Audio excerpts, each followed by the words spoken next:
Goeiemôre en baie welkom hier saam in ons oggendoordenkings. Ons is hier in Romeine 10 besig en vandag gaan ons kyk na wat moet 'n mens doen om gered te word. Dis hier in vers 9 en 10 praat hy daarvan. Hy sê, want as jy met jou mond bely dat Jesus die Here is en met jou hart glo dat God hom uit die dood opgewek het, sal jy gered word. Want as ons glo met ons hart, word ons vrygespreek. En as ons met ons mond bely, word ons gered. En dan vers 13.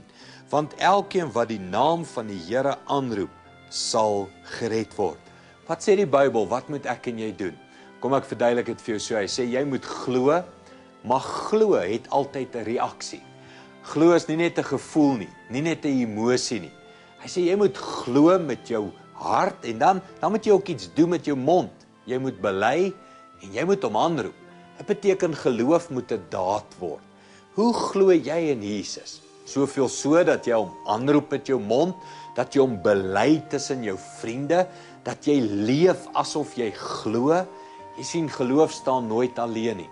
Geloof het altyd 'n reaksie wat volg. As ek en jy wil 'n lewe leef, 'n Christelike lewe leef, kom ons glo, maar kom ook ons bely. Kom ons praat ook. Kom ons lewe ook die regte dade. Kom ons bid dit saam. Hemelse Vader, dankie dat ons kan glo met ons hart en bely met ons mond. En dankie dat elkeen wat U aanneem, gered kan word. Dankie daarvoor, Here, in Jesus naam. Amen. Goed gaan, sien jou weer môre.